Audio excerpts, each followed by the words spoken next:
王都菲利斯魔法骑士学院是一所只对将会有望成为精英的人敞开大门的神圣学院，但是此时却有一个男人是个例外。他不仅没有正经的累计锻炼，而且还被周围的同学嘲笑为无能的垃圾。他们不明白优诺为什么能考入到这所骑士学院，明明他的剑术与魔法都是处于最低的水平。然而让他们没想到的是，众人口中的废物早在诞生之初便与神奇缔结了契约。虽然那是一生只有一次的重大仪式，但是作为小屁孩的他当时并没有多想，便与连名字都没有听说过的神奇签下了契约。虽说只是个二流小神，但从他那里获得的力量却让优诺非常头疼，以至于幼年时期他光是为了压制溢出来的魔力就已经竭尽全力了。所以他原本的打算是在乡下过着平静的生活度过余生，但是却因某些原因不得不考入到这所学院。没想到自己将力量抑制到极限后展示出的实力，竟成为了同学们嘲笑的话题。他原本并不想惹事，希望能与同学好好相处，但是没想到得到的回复却是骑士家的三男。什么时候能跟伯爵家的次男平起平坐？你似乎还没有认清现实，这里并不是像你这种没有才能也不知道努力的家伙该来的地方。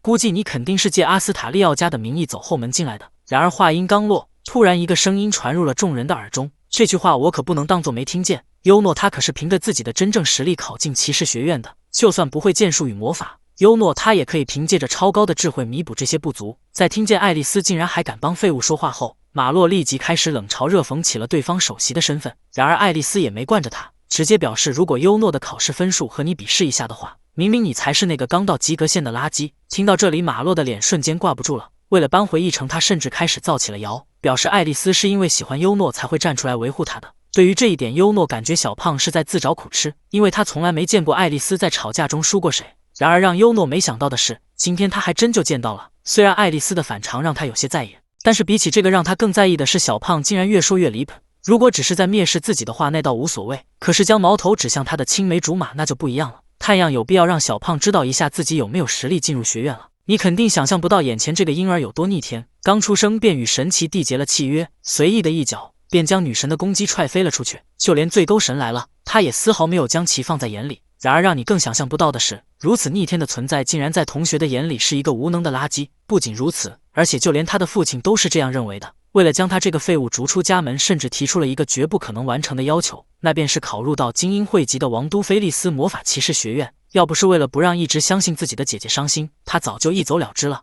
为了不吓死监考老师，他特意将实力隐藏到了极致，但是没成想竟因此成为了同学们口中的废物。虽然对于这一点他本人并不在意，但是将矛头指向了自己的青梅竹马爱丽丝可就不一样了。正当他想要教训一下对方时，突然一个男人走进了教室，并催促几人赶紧回到座位。看到这里，小胖也不敢再说些什么了。随后他们几个便回到了各自的座位。在此期间，优诺曾向爱丽丝表示了感谢，但是得到的回复却是这种程度的小事没什么大不了。看全员已经到齐，于是班主任也开始介绍起了自己，并对在座的所有精英表示了欢迎。然而此时小胖又闹起了幺蛾子，向老师表示有个人进错了学院。优诺阿斯塔利奥不仅无法使用魔法，而且也不会剑术，为什么这样一个无能的废物会跟他们一块坐在这里？然而得到的回复却是优诺同学技能试验的分数确实有点惨不忍睹，但是他的笔试是学院创始以来第一位满分的，可以说是天才中的天才也不为过。这句话让现场瞬间一片哗然了起来。在解答完马洛的问题后，班主任也开始介绍起了学院里最为重要的3条规则，其中最需要慎重对待的是与神缔结的契约，因为这是一生中只有一次的重大仪式。还有就是神的知名度与授予恩惠的强度是成正比的，越出名的神祇所赋予的能力也会越强。听到这里，优诺便感觉与自己签订契约的那位大叔明明在文献里都没有记载，为什么自己得到的恩惠还会如此的强力？然而此时突然有一位同学询问班主任，他曾听说过以前有人可以与复数的上神签订契约，这种事是否是真的？然而得到的回复却是的确有这种事，不过那是100年难得一遇的极个别特例。关于契约一事，比起由我来解释，还是实实在在的让当事人来讲解比较好。听到这里，同学们立即兴奋了起来，这让优诺有些不解。看到这里，爱丽丝便对其说道：“你还是别看比较好。”这句话让优诺更纳闷了，但是没过多久，他便理解了爱丽丝向自己倾诉的悲伤真意。你还是别看比较好。这句话虽然让优诺感到了一头雾水，但是没过多久，他便理解了爱丽丝向自己倾诉的悲伤真意。被班主任叫进房间的是一名衣衫褴褛的少女，她虽然贵为神明，但是却没有自己的名字，因此也被称为无名之神。听到这里，教室里立即传出了嘲笑的声音。虽然班主任已经向众人表示能听到神明讲话的机会非常的珍贵，所以他希望大家能认真听讲，但是同学们显然没有将他的话放在心上，因为他们知道台上的是一位野良神，也就是连名字都没有的最弱神明。与他这样的神缔结契约的话，所能得到的恩惠可以说是少得可怜。为了防止大家被其他野良神欺骗，所以他才会被委托来告诉众人一些神明之间的规则。首先，神明若是被询问到名字的话，必须要回答，因此大家在和神明签订契约的时候，可以事前询问一下对方的姓名。听到这里，小胖立即一脸坏笑地对其询问道：“那你的名字是什么？”在沉默了片刻后，少女也缓缓地回道：“我并没有名字，因为流浪之神无法拥有名字。”听到这里，众人再次对其嘲笑了起来。然而此时小胖却突然起身，并向少女表示，如果自己与其签订契约的话，那么是否就可以赋予你一个我喜欢的名字？在得到肯定的答复后，小胖便直接表示要与其签订契约。这句话让少女高兴不已，她没想到竟然还有人愿意与自己缔结契约，并且还要给予自己一个名字。然而就在她还在为此而憧憬时，小胖却再次一脸坏笑地说道：“名字什么的不是早就有了吗？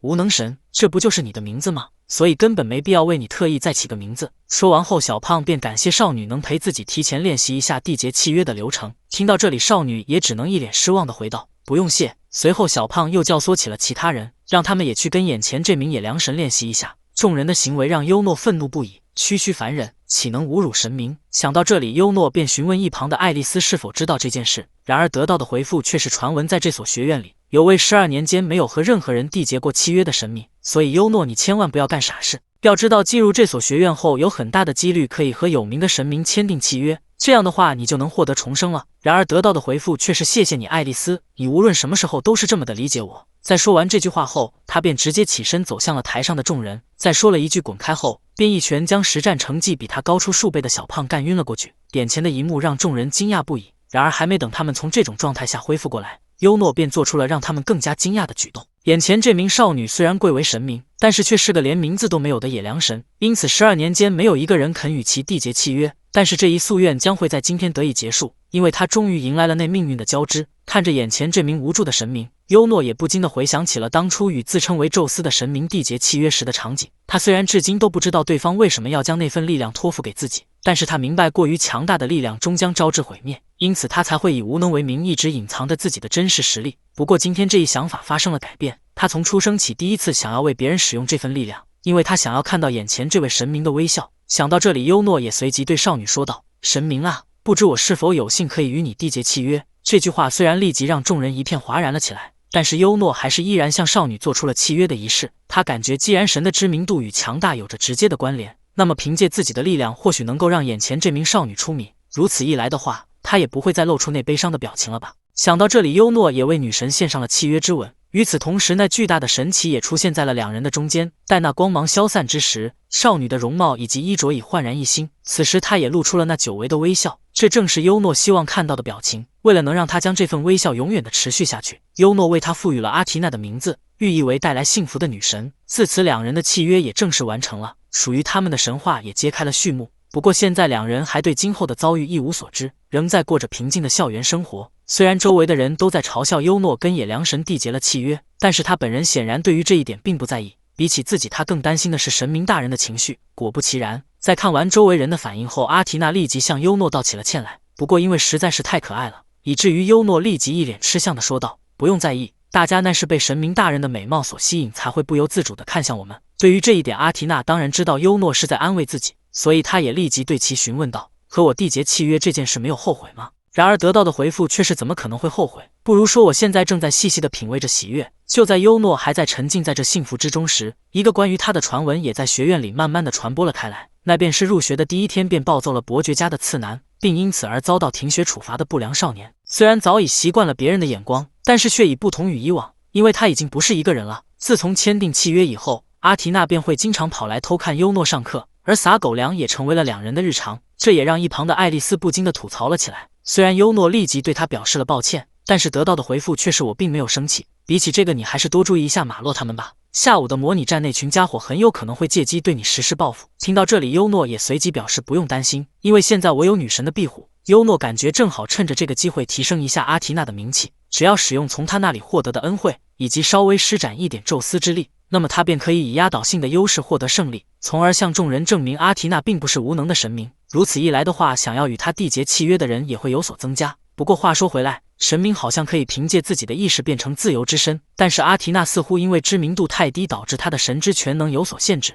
如果可以使用的话，明明可以不用站在外面。想到这里，优诺便感觉要不自己哪天帮他施加隐身术吧。如此一来的话，他便可以独享这份可爱了。然而就在他还在为此而幻想时，突然一个熟悉的声音传入了他的耳中：“优诺同学，你似乎很开心呢，一会来办公室让我也开心一下吧。”就这样，在一顿说教过后，时间也很快来到了下午，而新生们也来到了学院里的竞技场内，开始为模拟战做起了准备。然而就算是这样，两人也不忘在那里撒狗粮。看到这里，气的三人直呼一会一定要让那个无能的垃圾好好知道一下他们的厉害。看全员已经到齐，于是班主任也开始讲解起了模拟战的规则。对战时只允许使用学院准备好的武器以及初级魔法，还有就是如果是1对1的话，可以自己选择对手。听到这里，马洛立即站起了身来，并开口说道：“我选择优诺作为我的对手。”听到这里，周围的人也立即开始起哄了起来。他们向马洛表示一会差不多就行了，万一把优诺那个废物揍到生活不能自理就不好了。与他们的想法一样，此时小胖也非常自信地开始嘲讽优诺竟然真敢站到自己的面前，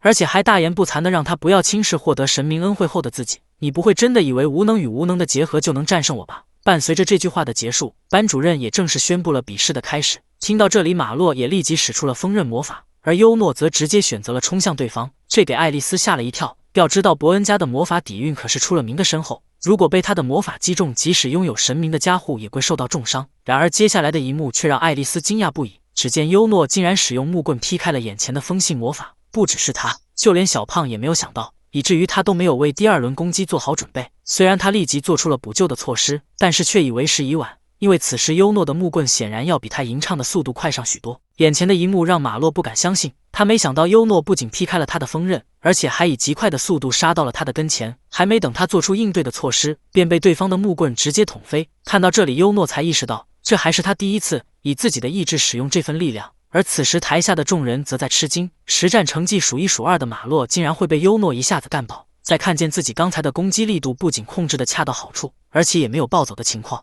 这让优诺不禁的兴奋了起来，自己这不是能做到吗？然而就在此时，那童年的记忆却再次出现在了他的脑海里，这让优诺瞬间冷静了下来。要知道以前他可是差点因为力量的暴走而伤害到自己的姐姐，所以他才会将这份力量彻底的封印起来。即使刚才自己能暂时控制这份力量，但是如果将其彻底解开的话，那么他也许还会重蹈覆辙。就在优诺还在为此而迷茫时，突然一个熟悉的声音传入了他的耳中。看着观众台上那为自己喝彩的神明大人，优诺的迷茫也瞬间烟消云散了。没有错，我现在并不是一个人，自己的身边还有神明大人。想到这里，优诺也随即喊道：“从神明大人那里得到的枪术实在是太厉害了。”这句话立即引起了周围人的议论，眼前这一情况正是优诺希望看到了。然而就在他还在为此而嘚瑟时，另外一名挑战者则已迫不及待地冲上了台前。看到这里，优诺也随即开口说道：“尽管放马过来吧，今天就让你们好好见识一下神明大人的力量。”随后优诺也开启了无双模式，不管是谁上来挑战，都无法撑过2个回合。在他们眼里，优诺就跟开了挂一样，转眼间便击败了所有的挑战者。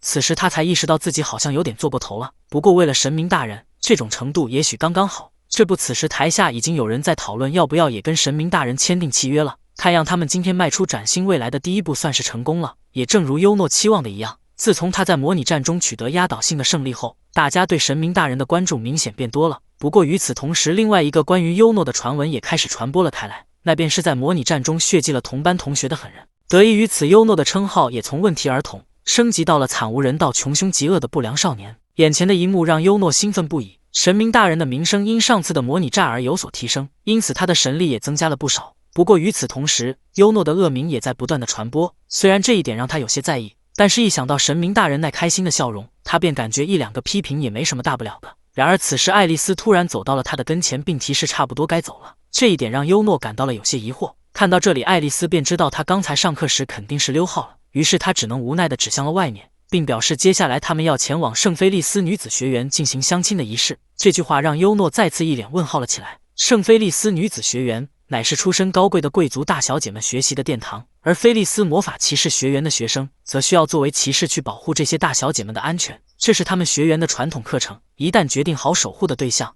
那么直到毕业为止，两人都需要一起放学离校，并且今后以班级为单位的授课都会与圣菲利斯女子学园进行合并，两人一组共同行动的机会也会有所增加。听到这里，优诺也立即想入非非了起来。然而此时爱丽丝却给他泼了一盆冷水，他表示相亲将会在圣菲利斯女子学园的教堂内定期举行，会面的次数没有限制，直到双方互相满意为止。不过菲利斯的大小姐们会事先取得他们这些骑士的情报，所以他们一般会直接指明自己心仪的对象作为守护骑士，也就是说选择权其实是在对方的身上。对于谁会让优诺这个声名狼藉的人来当自己的骑士，爱丽丝其实还蛮好奇的。想到这里，优诺感觉自己的胃疼病都犯了。注意到这点的神明大人立即询问他是不是不舒服，为了不让他为自己担心，于是优诺只能随便找了个理由搪塞了过去。但是很快他又再次胡思乱想了起来，他感觉关于自己的评价全是恶评，万一最后只剩下自己没有被选上怎么办？然而就在他还在为此而磨磨唧唧时，一旁的爱丽丝实在是看不下去了，随即他便将其强行拖进了学园。然而爱丽丝刚一进校门，便立即引起了不小的轰动。看到这里，他也立即向周围的大小姐们表示了跪安，这让优诺不禁地感叹道，真不愧是4大贵族之一罗泽侯爵家的大小姐。然而此时突然有人询问爱丽丝她身边的2位是哪位大人，当他们得知了优诺的身份后，现场的气氛也瞬间尴尬了起来。最终大小姐们选择了集体无视优诺，转而与神明大人搭讪了起来，这样优诺大感不妙，不会最后真的只剩下他一人没有被选上吗？这是我见过最离谱的学院之一，其传统课程竟然是相亲，如果毕业前还没有找到合适的对象，那么便会被学院判定为不合格的骑士。虽说往年并没有哪个人被单独落下的记录，但是今年却有个意外。为了不让自己成为剩男，于是优诺便打算在相亲之前多接触一些女生，并为对方留下好的印象。想到这里，他便积极主动地与走廊上的大小姐们搭讪了起来。在此期间，优诺曾询问2人是否已经有心仪的骑士了，然而得到的回复却是一般来说肯定是毫不犹豫地选择爱丽丝大人，但是毕竟竞争太激烈了。此时另外一人表示库兰姆大人也不错，不过他的人气可是仅次于爱丽丝大人，所以应该也没什么希望。听到这里，优诺瞬间感觉机会来了，于是他便询问2人觉得优诺阿斯塔利奥怎么样。然而话音刚落，2人便立即表示了否定。听说那位大人不仅是个非常任性残暴的人，而且还是阿斯塔利奥家族成立以来第一个出现的废物。想到这里，2人才想起来还没有询问优诺的名字。不过当他们回过头的时候，却发现走廊上早已空无一人。眼前的状况让优诺感到了绝望，他没想到自己竟然会被讨厌到这种程度。就在他还在为此而苦恼时，一旁的房间里突然传出了吵闹的声音。在偷偷观察了一番后，优诺发现正有几名女生在吵架，这让他感觉自己貌似看到了不该看的东西。虽然有一方在人数上不占优势，但是他的气质却完胜3人。此时他正一脸高傲地向对方说道，现在赶紧从我的眼前消失，你们实在是太碍眼了。在听见对方要让自己尝尝厉害后，他更是一脸不屑地嘲讽起了3人的行为，这让为首之人很是恼火。随即他便指示身后的同伴开始绘画起了召唤的法阵。看到这里，侯爵家的长女也立即对3人质问道，你们知道自己在做什么吗？然而得到的回复却是，看来连你这条蛆虫都没有想到吧，这是我为你准备的特殊服务，你就一边被这些污秽的魔物侵犯，一边后悔惹怒我们吧。看到这里，优诺本打算立即上前营救对方，但是此时少女却突然对魔物大喊道，你们有种就继续靠近我，我保证你们会后悔的。其凌厉的气场瞬间镇住了魔物。不过话虽如此，但是一想到牡丹花下死做鬼也风流，哥布林们也壮起了胆子，再次扑向了对方。看到这里，少女也随即开口说道，既然如此的话，你们就随心所欲的来吧。贵族大小姐们的行为直接给优诺看傻了眼，他没想到对方竟然召唤出了哥布林，并让其侵犯另外一名少女。然而更离谱的是，少女竟然还让哥布林随心所欲的来。就在优诺以为一场大戏即将开演时，少女却突然掏出了短剑，并开口说道，但是我是不会让你们把我的心也夺走的。说罢他便要举刀自刎，看他竟然玩真的，优诺急忙上前夺下了他手里的短剑，这给少女与哥布林直接整愣了。还没等他们从这种状态下恢复过来，优诺又再次折返了回去，并干净利落地斩杀了盘踞在少女身上的哥布林。在做完这一切后，他便对少女表示自己只是偶然路过而已，随后便将手里的短剑还给了对方。看到这里，少女也随即开口说道，姑且向你道谢。优诺本来打算装完逼就跑，但是没成想此时对方竟然开始询问他为什么不报上名字。这句话让现场的气氛瞬间尴尬了起来。为了不让校门口的一幕重演，于是他只能表示自己并不是什么值得报上姓名的人物。优诺感觉眼前这名少女与自己的姐姐很像，当初他就曾为了不让父亲将自己赶出家门而以死相逼。那个时候如果姐姐没有做出那种事，想必自己也不可能像现在这样随心所欲的活着。优诺的第六感告诉他，这种类型的女生还是不要扯上关系的比较好。想到这里，他便打算赶紧离开房间。然而就在此时，少女却突然开口说道，露娜·弗雷姆。这突然的变故让优诺有些始料未及。然而就在他还在为此而愣神时，少女则再次开口说道，难道我都说了我的名字，你也不打算说出你的名字吗？听到这里，优诺便知道自己已经避无可避，因为这是贵族之间的基本礼仪。不过他并没有说出自己的真名，而是谎称自己是伯恩伯爵家的次男马洛伯恩。就这样，在将麻烦推给了小胖后，优诺便返回了骑士学院。接下来1周的时间里，他虽然一直在寻找相亲的对象，但是会场里不仅没有人跟他主动搭话，而且就连靠近的人都没有。这样优诺都开始怀疑起了自己是不是开着屏障魔法。虽然眼前的一幕让他感到了绝望，但是好在有神明大人一直鼓励着他。与优诺形成对比的是爱丽丝那边，从他来圣菲利斯女子学院的第一天起，便有无数的人向他发出邀请，但是每次他都会以同样的理由回绝大家，那便是他的心里已经有了一个决定好的人。从小时候起，他就一直在心里憧憬着能够成为那位大人的剑，为此他才会不断提升实力，直到今天。讲到这里，爱丽丝突然表示，如果是找骑士的话，那么你们其实可以考虑一下我的青梅竹马优诺阿斯塔利奥。然而话音刚落，周围的人群便瞬间消失得无影无踪，就连爱丽丝都没有想到优诺的名字竟然会如此的好用，这也让他不禁地对优诺调侃道：“我看你还是认命吧。”眼前的一幕让优诺想死的心都有了。别人在相亲的会场上都是左右逢源，相谈甚欢，唯有他被孤零零地晾在了一边。就连他那人气第一的青梅竹马爱丽丝亲自为他进行举荐，也完全没有一个女生愿意多看他一眼，这让优诺瞬间焦虑了起来，以至于让他都开始怀疑是不是只有自己有这么悲惨的遭遇。然而此时优诺突然发现，马洛竟然也孤零零地坐在了角落里，似乎是发现了这点。于是马洛立即表示，不要把我和你这样的无能相提并论，本大爷刚才还被一群女生追着，所以绝不是没有人气。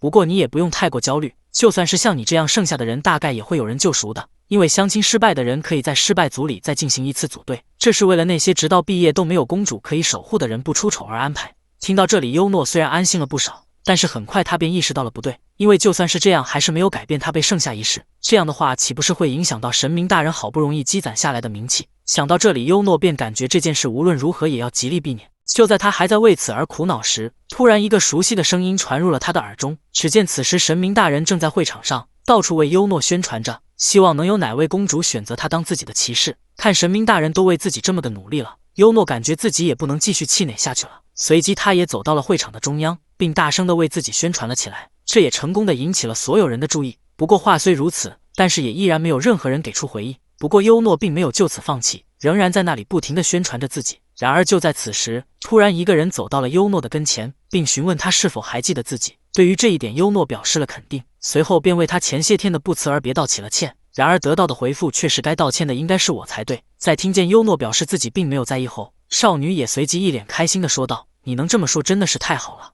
我的名字叫爱因施塔特，请你不用客气，直接叫我爱因就行。”听到这里，优诺也立即回道：“那么爱因小姐，请准许我正式向你做一次自我介绍。”优诺感觉如果自己不是过于自信的话，那么爱因他一定会让自己成为他的骑士。然而就在这关键的时刻，会场的大门突然被毫无征兆地推开了，并从中走进了一个人。在看清楚了来者的样貌后，整个会场也立即沸腾了起来。母胎单身10多年的优诺今天终于迎来了辉煌的时刻。就在他以为自己终于可以摆脱单身狗的行列时，那意外的一幕发生了。只见在仪式期间本应紧闭的大门突然被毫无征兆地推开了，这一反常的情况立即引起了所有人的注意。不过当众人看清楚来者的样貌后，无不发出了惊讶的声音。他们没想到孤高之月竟然也会来到这里。在发现进来的人是露娜后，优诺也一脸不解地询问爱因孤高之月是什么，以及为什么会引起骚动。这句话让爱因很是吃惊，他没想到竟然会有人不知道露娜大人。要知道她可是4大贵族之一弗雷姆侯爵家的大小姐，她会出席这个场合已经是异常事态了。毕竟露娜大人自入学开始就曾公开宣言过，自己是不会参加相亲这个传统活动的，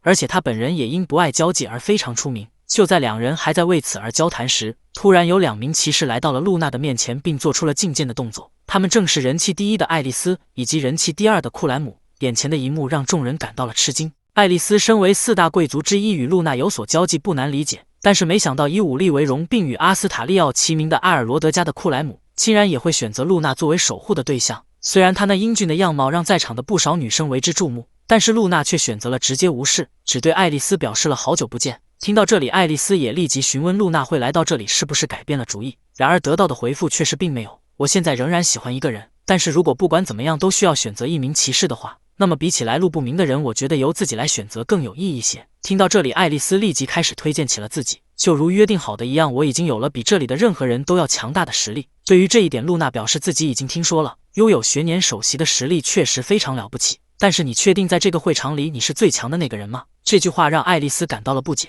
看到这里，露娜也再次开口说道，真正的强者自己是不会炫耀的，对于这一点，爱丽丝则表示，那么在露娜大人的眼里，到底谁才是真正的强者？然而得到的回复却是，当然是马洛伯恩。此话一出，瞬间将爱丽丝与库兰姆震惊到了。而造成这一局面的始作俑者优诺则感觉坏菜了。与此同时，另外一边的小胖也是一脸的懵逼。不过他感觉自己这么优秀被选中也是预料之中的事情。在嘲讽完优诺后，他便直接走到了露娜的面前，并对其做出了觐见的动作。这让爱丽丝与库兰姆怎么也想不明白自己到底输在了哪里。然而就在他们还在为此而纳闷时，露娜突然开口说道：“你谁啊？”看着马洛那一脸肥肉的大脸，爱丽丝与库兰姆怎么也想不明白自己到底输在了哪里。为什么拥有孤高之月称号的露娜大人会选择他当自己的骑士？然而就在两人还在为此而纳闷时，露娜却突然开口说道：“你谁啊？”这样现场的气氛瞬间尴尬了起来。率先打破这一僵局的是爱丽丝，她表示这个人就是马洛伯恩。听到这里，露娜也立即一脸坏笑的说道：“原来是这样啊。”随后她便询问爱丽丝认不认识一个一头黑发并且看起来像个色狼的家伙。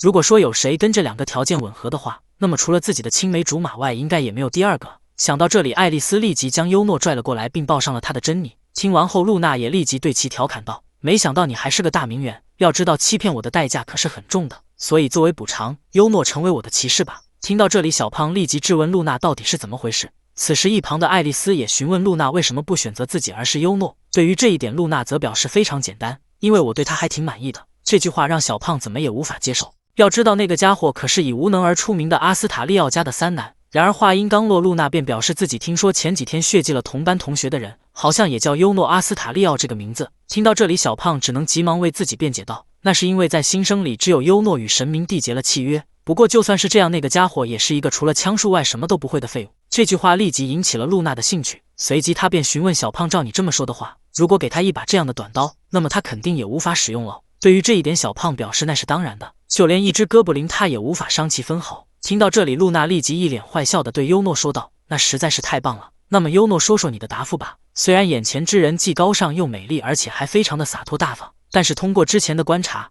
优诺感觉露娜的性格跟自己的姐姐实在是太像了，这让他觉得成为对方的骑士并不是上策。就在优诺还在思考有没有其他办法时，女神大人的身影映入了他的眼帘，这让他立即想到了一个方法。随即他便将女神大人带到了露娜的面前，并对其说道：“露娜大人，真是万分抱歉，我已经决定成为这位大人的骑士了。”眼前这个男人的脑袋实在有点清奇，别人都是争先恐后的想要当孤高之月的骑士，但是他却想方设法的拒绝对方。为此他甚至将女神大人带到了露娜的面前，并表示：“我已经决定成为这位大人的骑士了。”这句话虽然让女神大人感到了一头雾水，但是在听到优诺希望自己能顺着说下去后，他也立即表示了没有问题。随后他便像模像样的与露娜交谈了起来。然而没讲两句，他便在露娜的引导下露出了马脚，这让优诺很是崩溃。而此时大厅里关于他刚才那一系列的失礼行为也开始了议论纷纷，这让他瞬间感觉自己已无计可施。就在神明大人还在为此而安慰他时，另外一边的爱丽丝则来到了露娜的面前，并开口说道：“露娜大人，有一件事希望你能告诉我一下，在你的眼里，优诺的实力是否凌驾于我之上？”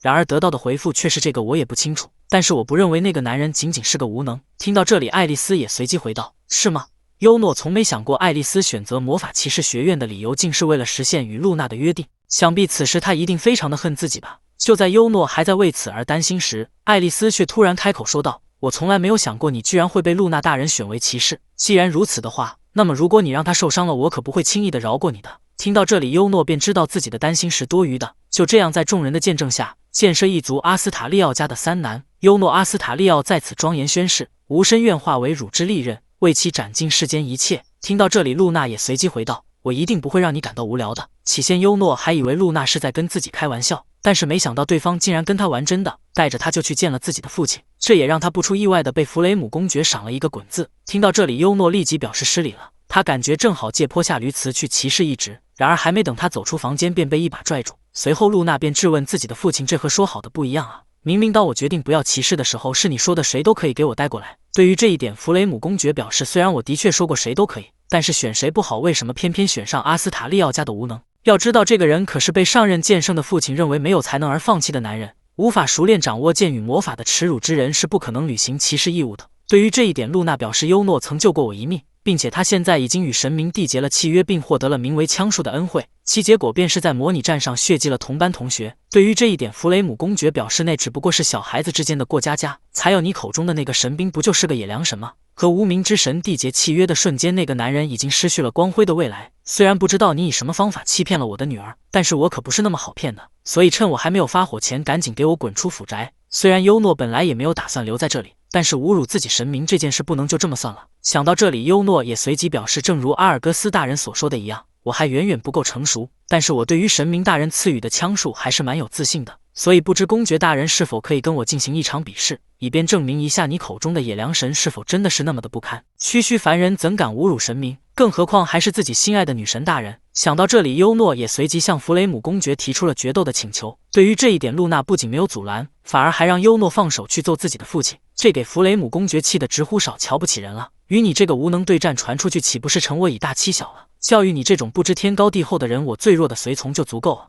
如果你能战胜他，我就认同你的骑士身份。就这样，在弗雷姆公爵的带领下，众人也来到了府宅的后花园。在准备期间，露娜曾找到优诺，并对其表示，为了慎重起见，我首先需要声明一点，一会如果你敢放水的话，我可是不会轻饶你的。露娜的一番话语让优诺不禁的感觉，对方也许是天生的直觉，又或者是头脑聪明灵敏，总之他似乎从来没有怀疑过自己的实力。想到这里，优诺也随即表示，那是当然的，这场比试我绝对会赢给你看的，这也是为了神明大人的名誉。然而就在此时，突然一个和蔼的声音传入了众人的耳中，实在不好意思让你们久等了，在下克劳德乃是优诺殿下此次比试的对手。听说露娜大小姐自己选择了一位骑士，我真是由衷的为大小姐能够找到值得信任的人而感到高兴。因此阿尔戈斯大人这样真的好吗？然而得到的回复却是少废话，全力上马。与此同时，露娜也向优诺表示，你一定不要忘了刚才我对你说的话。对于这一点，优诺感觉话虽如此，但是面对一个老人，自己肯定不能使出全力，可是要做到什么程度，这一点还真是让他有点困扰。还有就是不知为何，从刚才开始他便感到了一股违和感。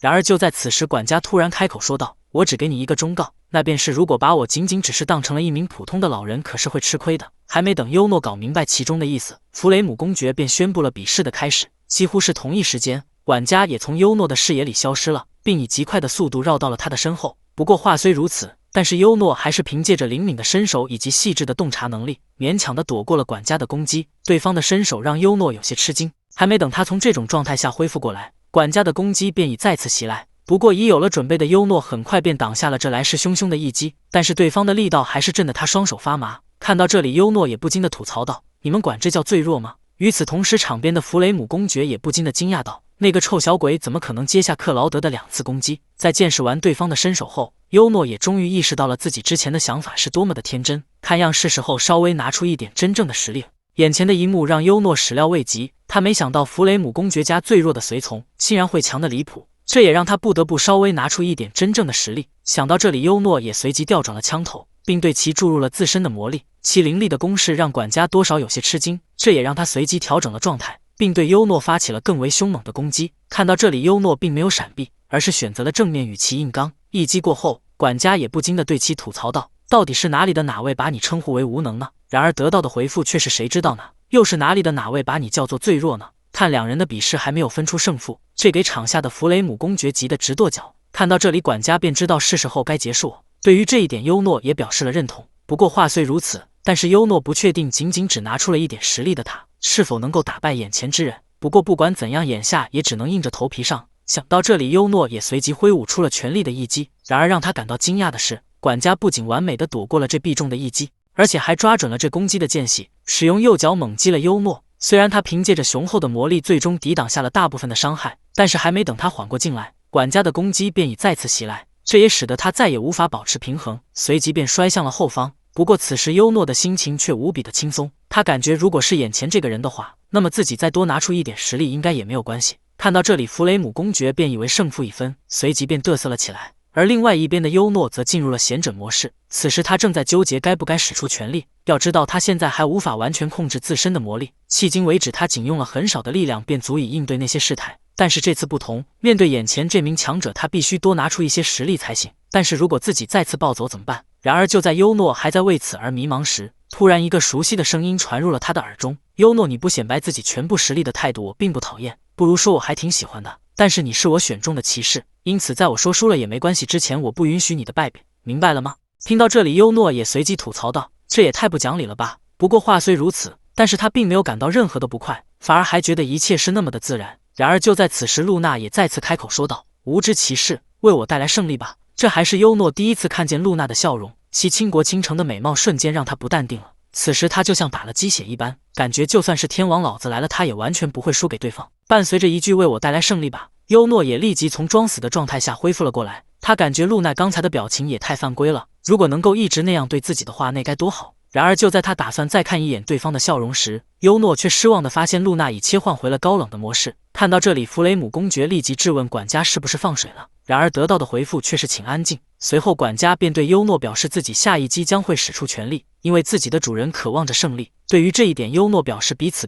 听到这里，管家也随即说出了最后一个忠告，那便是希望你不要将目光从我的身上移开。然而得到的回复却是那么我也给你一个忠告吧，请允务地闪开。伴随着这句话的结束，优诺也开始不做限制地释放出了体内的魔力，最让久经沙场的管家瞬间感觉到了死亡的逼近。虽然他立即做出了防御的动作，但是如果不是优诺刻意偏离了方向，恐怕他现在就像后面的树林一样，连渣都不剩了。如此夸张的一幕立即让众人瞠目结舌了起来。与他们的表情不同，另外一边的露娜则露出了满意的微笑，伴随着一句是我输了，弗雷姆公爵也不由自主地跪在了地上。他不敢相信自己的克劳德竟然会输了。看到这里，优诺便感觉弗雷姆公爵的反应未免也太夸张了吧。然而就在此时，露娜却突然开口说道：“优诺，你完全可以为此感到骄傲，因为你刚才打败的可是父亲大人身边仅有的一个骑士。”听到这里，优诺立即反问露娜：“不是说他是你们家最弱的一个吗？”然而得到的回复却是怎么可能？克劳德曾经可是国王骑士团的团长，其实力可是与上一代剑圣，也就是你的父亲势均力敌。听到这里，优诺立即一脸无语地说道：“大小姐，你早就知道了，竟然还默不作声。”对于这一点，露娜只是一脸调皮的表示，因为不这样的话会很无聊，不是吗？毕竟这是能够确认你真正实力的绝佳机会，所以不能给你战败的借口。听到这里，优诺瞬间感觉在这个女人的面前不能有丝毫的大意。看弗雷姆公爵竟然想偷偷的溜走，于是露娜急忙一脸得意的向其询问道：“父亲大人，这种结果不知你是否满意？”然而得到的回复却是随便你吧。伴随着这句话的结束，意味着优诺从此刻起正式成为了露娜的骑士。虽然最开始的时候他凭借直觉对露娜感到畏惧，但是能够侍奉4大贵族，无论是对他还是神明大人来说，都绝不是什么坏事。不如说他还有点憧憬今后与露娜在一起的时间，似乎是注意到了什么。在询问完优诺对自己的看法后，露娜便一脸坏笑地说道：“那么接下来让我带你去看看你的房间吧。”这句话让优诺感到了一脸问号，随即他便询问露娜话中的意思，然而得到的回复却是：“我之前没有说过吗？作为我的骑士，当然是要跟我住在一块了。”眼前的一幕让优诺感到了一脸懵逼，不知道从哪里突然冒出个萝莉，并询问他是谁。当听完优诺的自我介绍后，萝莉更是一边大笑一边直呼：“姐姐大人的骑士吗？骗人的吧！”听到这里，优诺也猜出了对方的身份。虽说刚才露娜表示要带他去看一下自己的房间，但是在将他带到这里后，便留下了请在这里等一会，然后就离开了这里，再也没有回来。难不成他是去找妹妹去了？想到这里，优诺便感觉要是他们没有擦肩而过就好了。还有就是你到底要笑到什么时候？不过还蛮可爱的，不知道露娜是否也有过这样的时期。就在他还在为此而幻想时，露娜的妹妹则为他端上了一杯水。如此礼貌的行为让优诺不禁的感慨，不愧是贵族家的大小姐，从小就这么的贤良淑惠。然而话音刚落，露娜的妹妹就坐到了他的腿上，这让优诺再次一脸问号了起来。随后他便询问对方这是闹的哪一出，然而得到的回复却是哥哥有种不可思议的感觉，竟然完全不可怕。听到这里，优诺只能一脸苦笑的回道：“是这样啊。”然而就在此时，露娜的妹妹却突然说了一句：“差不多可以了吧？”随后便朝优诺伸出了双手。看到这里，优诺只能询问他怎么了，然而得到的回复却是抱抱我。听到这里，优诺瞬间不淡定了，如此过分的要求，身为一个正义之士，当然是尽可能的满足对方了。然而当优诺抱完露娜的妹妹后，对方竟然表示这个姿势不对，要紧紧的抱住我才行。听到这里，优诺立即回绝了对方，毕竟要是被公爵看到的话，自己人头落地都是有可能的。然而此时露娜的妹妹却突然表示，如果你不赶紧抱紧我的话，那么我就要去跟姐姐大人告密了，就说哥哥更喜欢像我这样年纪小的孩子。听到这里，优诺瞬间感觉自己之前实在是太天真了，这是多么可怕的一个孩子啊！如果现在的状况被露娜大人看到的话，那么自己跳到黄河里也洗不清了。然而话音刚落，房门便被某人推开了，走进来的人正是盛装打扮的露娜。眼前的一幕让优诺想死的心都有了。就在他想要做出解释时，露娜的妹妹却先他一步冲了出去，并大喊：“姐姐大人实在是太可怕！”在做完这一切后，他更是朝着优诺露出了一脸坏笑，这让他很是崩溃。优诺本以为露娜的妹妹是一个什么都不懂的小孩子，但是没成想对方不仅给他挖了个坑，而且这一幕还碰巧被露娜看见了。这让他想死的心都有了。就在优诺想要做出解释时，露娜则一脸平静地对其询问道：“那个是这个孩子拿出来的东西吗？”在得到肯定的答复后，露娜仿佛像是知道了什么一样，随后便让妹妹向优诺做起了自我介绍。她乃是弗雷姆公爵家的次女爱丽丝·弗雷姆。看优诺还是一脸忧心忡忡的样子，于是露娜也随即表示：“放心吧，爱丽丝对你做了什么，我大概都能够猜到。不过没想到那个孩子竟然会这么的亲近你。要知道，就连父亲大人靠近的时候，他都会夹着尾巴逃跑的。”看误会已经解除，于是优诺便询问露娜自己在这里需要做些什么。然而得到的回复却是：“虽然我感觉快来了，不过在此之前，伴随着这句话的结束，神明大人也出现在了优诺的视野里。就在两人准备大秀恩爱时，爱丽丝又出来捣乱了。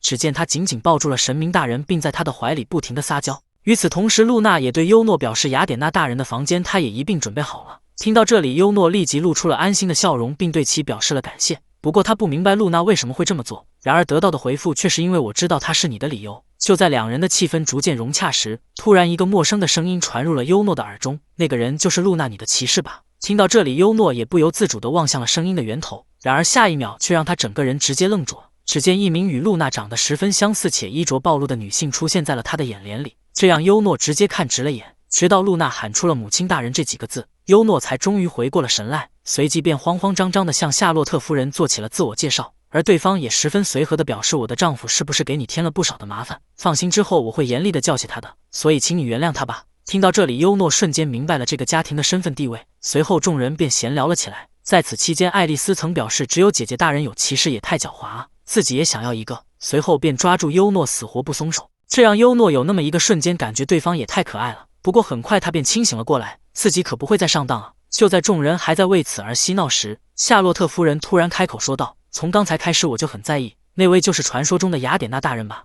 跟露娜说的一样，真是一位漂亮的女神大人，相信我的神明大人一定也会吓一跳吧。”这句话让优诺有些在意，随即他便询问夏洛特夫人是不是也与神明缔结了契约。然而得到的回复却是：“没错，我与掌管爱与美的神明阿斯塔罗特大人缔结了契约。”此话一出，雅典娜瞬间露出了一脸惊恐的表情。在得知露娜母亲的主神是掌管爱与美的阿斯塔罗特后，优诺也不禁的惊讶道：“没想到夏洛特夫人竟然会跟这么有名的神奇缔结契约。要知道，名为阿斯塔罗特的神明现在可是无人不知、无人不晓的存在，就连不关注神明的自己都知道这个名字。”然而话音刚落，一股违和感便在优诺的心中油然而生，这也让他不禁的对自己反问道：“我也应该知道的吧？”然而就在此时，优诺突然发现一旁的神明大人有点不大对劲，此时他的身体竟在不停的颤抖。看到这里，优诺立即询问神明大人怎么了。就在众人还在为此而不解时，神明大人突然开口说道：“优诺先生，非常抱歉，我实在是太害怕了。”伴随着这句话的结束，客厅里的空间也开始产生了撕裂。这一异常的情况立即引起了优诺的注意。在搞清楚现状之前，优诺让大家先退到安全的位置，至于他则要留下来保护神明大人。在分析期间，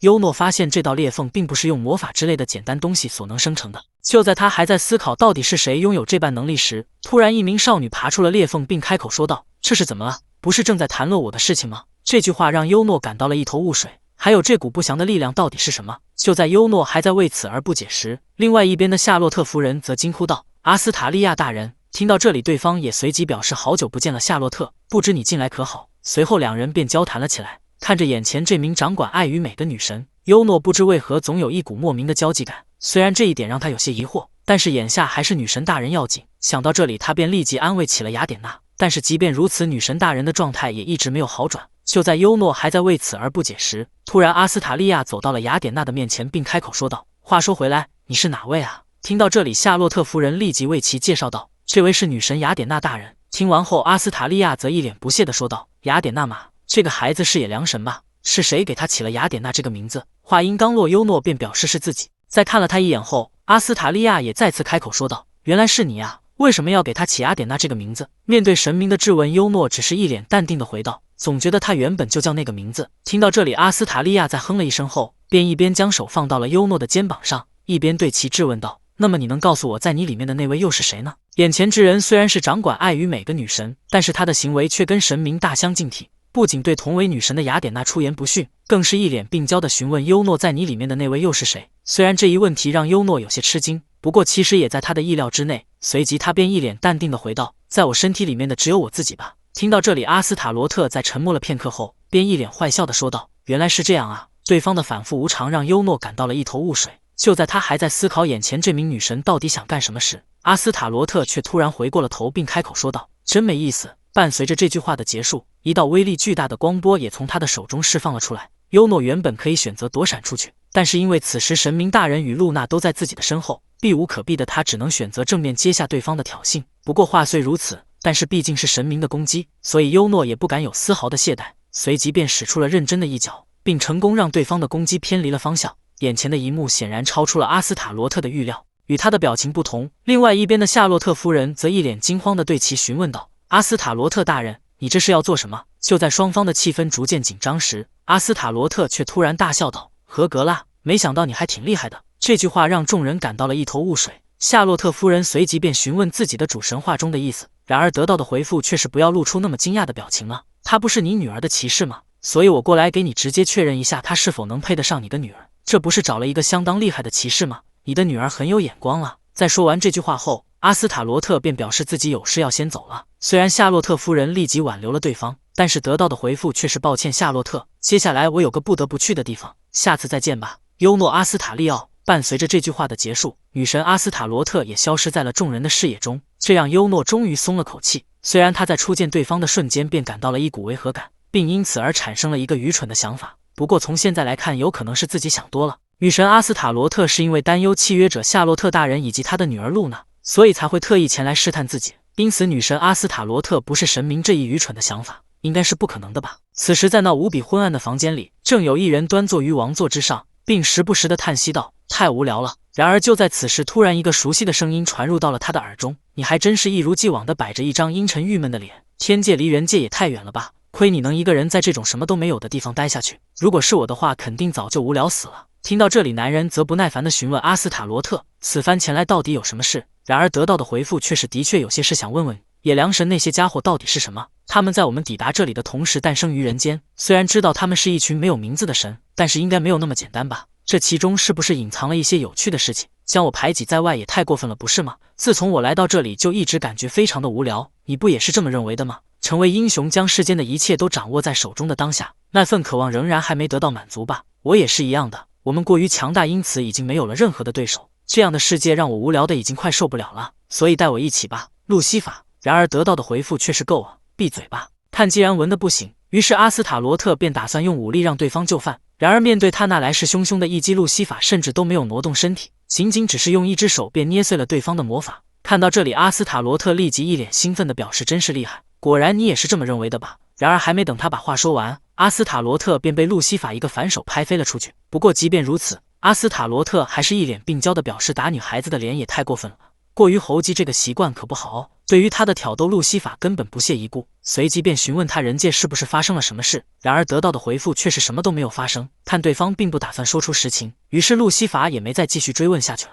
看到这里，阿斯塔罗特则随即对其调侃道：“果然还是打不过最高神大人啊，或者说还是应该称呼你另外一个名字比较贴切呢，魔王撒旦大人。”听到这里，路西法也随即停下了脚步，在看了一眼身后的阿斯塔罗特后，便直接离开了房间。虽然没有得到自己想要的答案，这一点让阿斯塔罗特有些失望，不过他觉得亲自找出答案这种感觉也蛮不错的，而且他现在还发现了一个有趣的玩具。想到这里，阿斯塔罗特也不禁的喃喃自语道：“路西法这种程度的事情让我随心所欲的去做了，没想到居然还有人类能够踢开我的攻击，还真是吓到我了。优诺阿斯塔利奥，你可不要辜负我的期待啊，为我这无聊的生活带来一点乐子吧。”也许是病娇女神的视线太过猛烈，又或者是与露娜待在一起太长时间，以至于优诺都开始做起了噩梦，并让他不禁的回想起了一些不好的事情。优诺在很小的时候便阅读完了家中的所有书籍，但是却依然没有找到名为宙斯的神秘。就在他还在为此而纳闷时，他那体内的宙斯之力突然开始了急剧膨胀，在费了好一番功夫后，优诺才终于将这份力量暂时压制了下来。这也让他不禁的吐槽道：“那位大叔的身份只是个小问题，对于他来说，在出生的时候便获得了超越人类的力量才是最大的问题。早知道这样，当初就不应该贪小便宜。”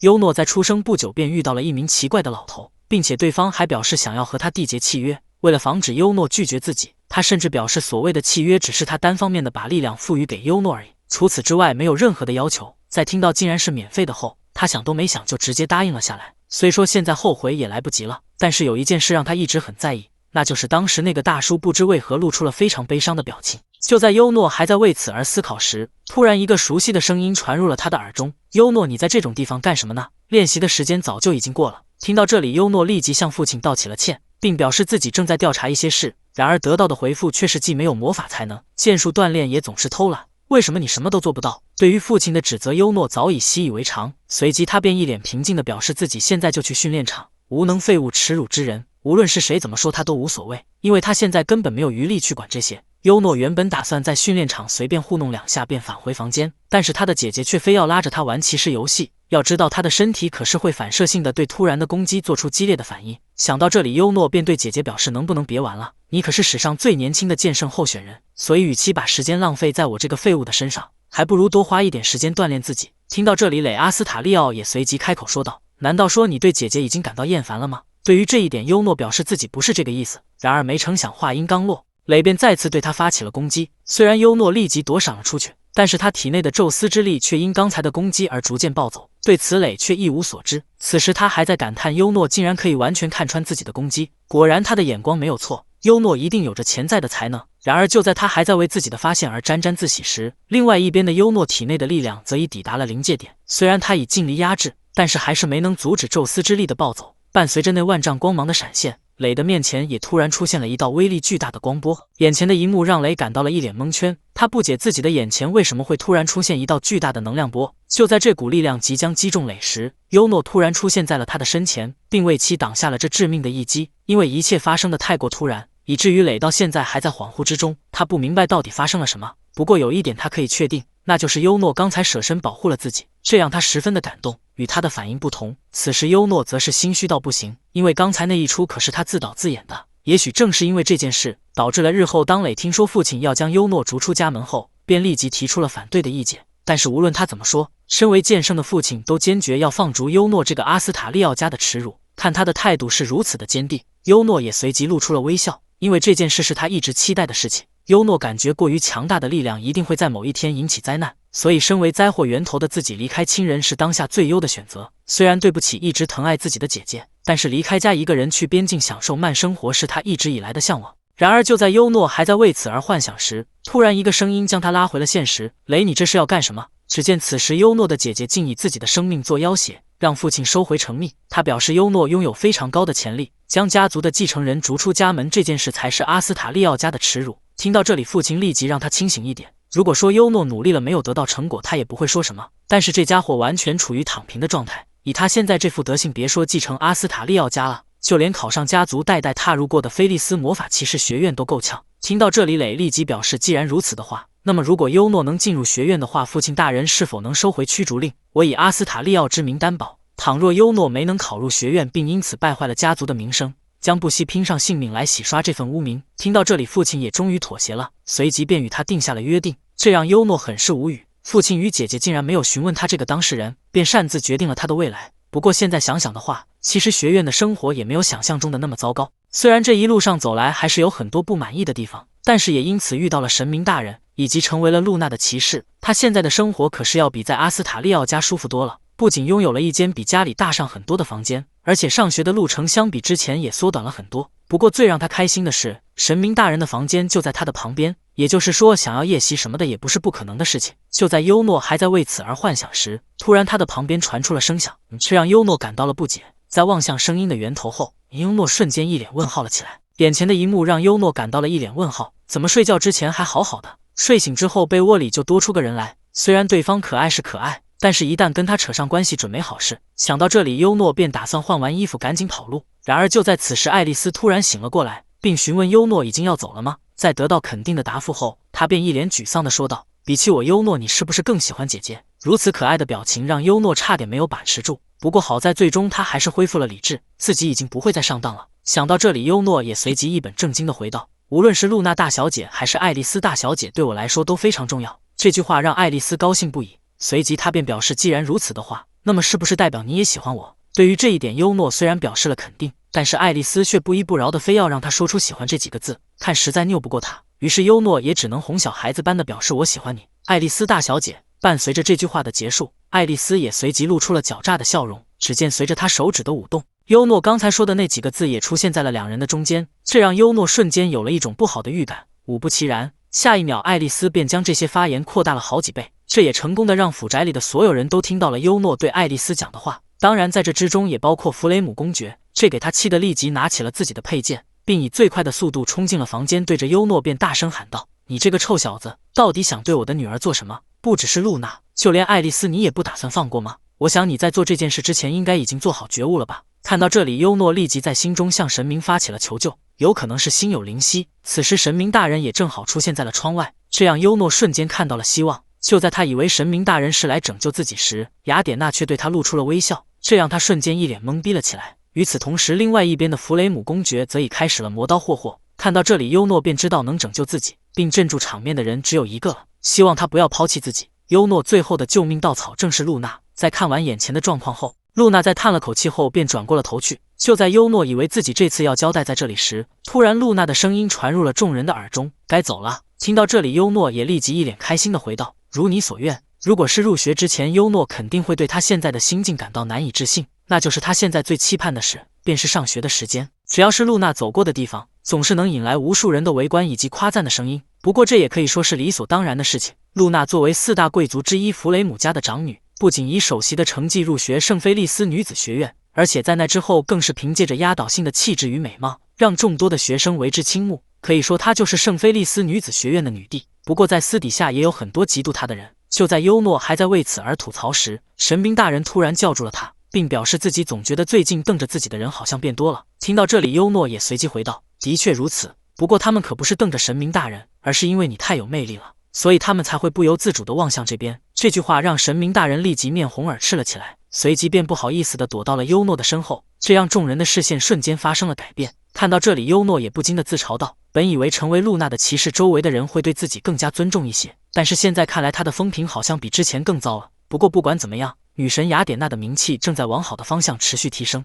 这让优诺非常确定自己的选择没有错。”在与神明大人道别后，优诺便准备前往教室，然而就在此时，他却惊讶地发现爱丽丝与艾因正在一脸开心地交谈着什么，这让他有些意外。一段时间过后，众人也陆陆续续地来到了教室。在此期间，爱丽丝曾询问优诺关于露娜大人的事情。在回答完他的问题后，优诺也询问爱丽丝她与艾因相处的情况以及之前是否就认识。毕竟元气第一的他会选择艾因做自己的公主，这一点让他挺惊讶的。然而得到的回复却是并不认识。我们在相亲的会场上是第一次见面。其实爱丽丝之所以会选择艾因，是因为当初只有她愿意当优诺的公主。不过这件事优诺并不知道，此时他还在意外，并以为爱丽丝是被艾因的善解人意所吸引。就在他还在为此而思考时，班主任索留进入了教室，并随即表示，现在开始回收和圣菲利斯女子学院共同举办的合宿申请资料。这句话让优诺立即一脸问号了起来。看到这里，爱丽丝便询问他，该不会把这事忘了吧？在一顿翻箱倒柜后，优诺也终于找出了那张被自己误认为是废纸的申请书。因为卷子是从后往前收的，所以仓皇之下，优诺只能询问爱丽丝与艾因是否参加合宿。在得到肯定答复后，他也随即写下了参加2字。看到这里，爱丽丝立即询问他，难道不打算与露娜大人商量一下吗？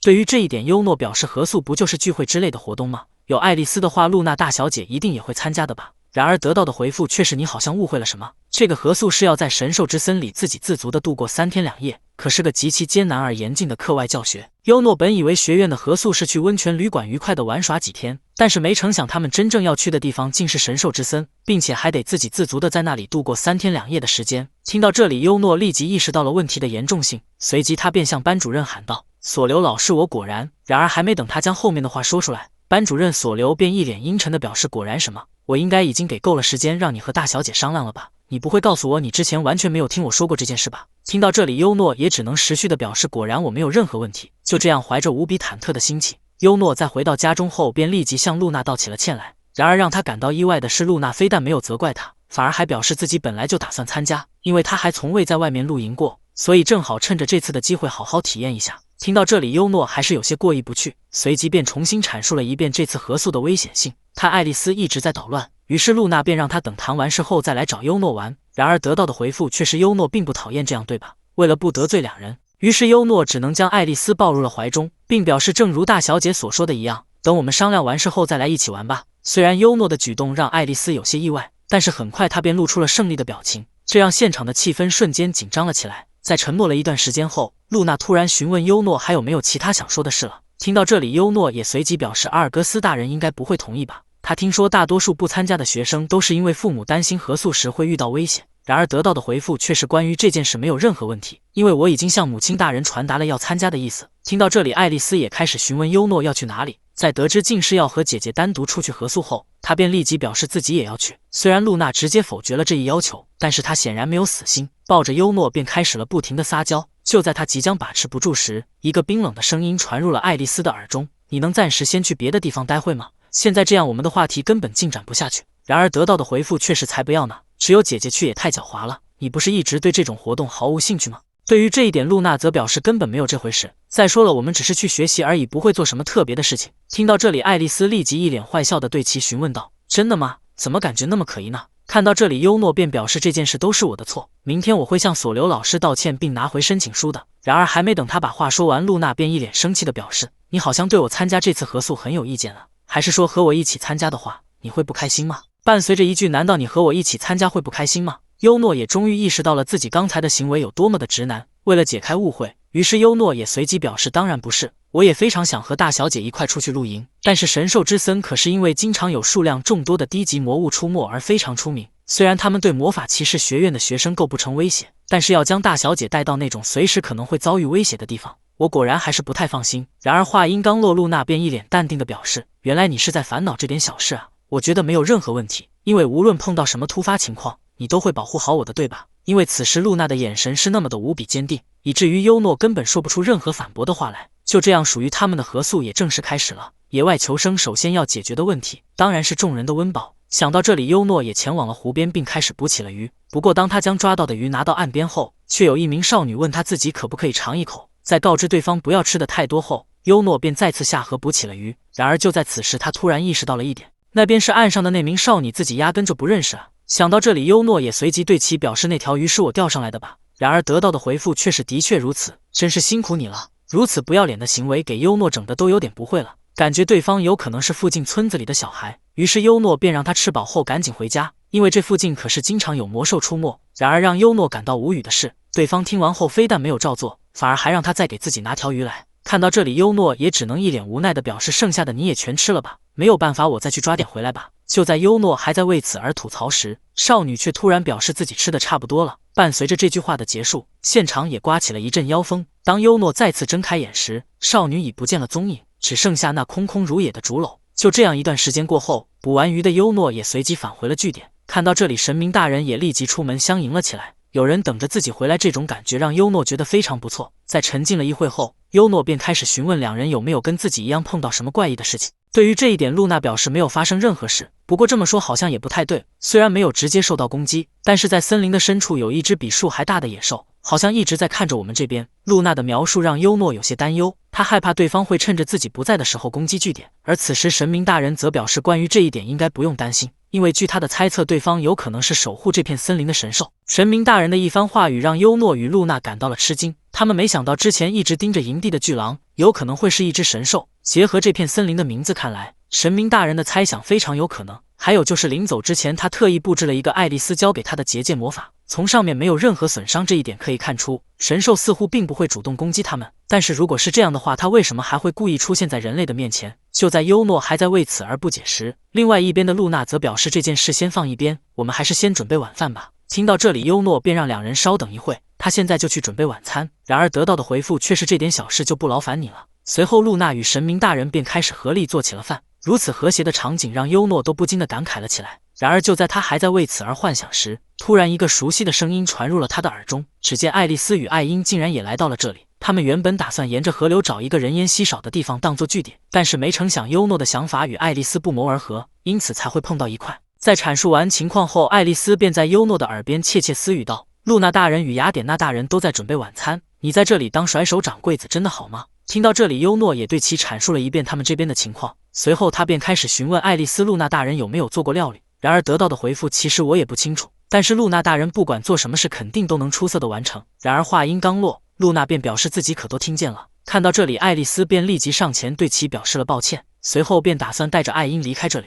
然而得到的回复却是已经要走了吗？听到这里，优诺立即心领神会的开始挽留起了两人。在寒暄了几句后，爱丽丝他们便借坡下驴留了下来。就在众人还在为此而交谈时，突然某人走出了森林，并无视了前方的3人，直挺挺地来到了露娜的跟前，随后便开始自爆起了家门。听完后，露娜则表示自己现在暂时忙不过来，你能在后面待命吗？这句话让库莱姆高兴不已。看到这里，优诺也不禁地吐槽了起来。然而就在他还在思考对方为什么一个人时，库莱姆却突然向他打起了招呼。在做完自我介绍后，他更是主动伸出了右手，这一点让优诺有些意外。他原本以为对方是个浮夸的贵族公子，现在看来并非是他想象中的那样。就在他还在为此而思考时，库莱姆却突然表示，虽然很唐突，但是我有一件事想问你一下，这附近的结界是你布置的吗？对于这一点，优诺表示了肯定，这是他在合宿之前特意从爱丽丝那里学到的驱散魔兽的魔法。听到这里，库莱姆也随即陷入了沉思。在得知眼前这个结界是优诺布置的后，库莱姆也随即陷入了沉思。不过话虽如此，但是很快他便恢复了正常。虽然对方的反常让优诺有些在意，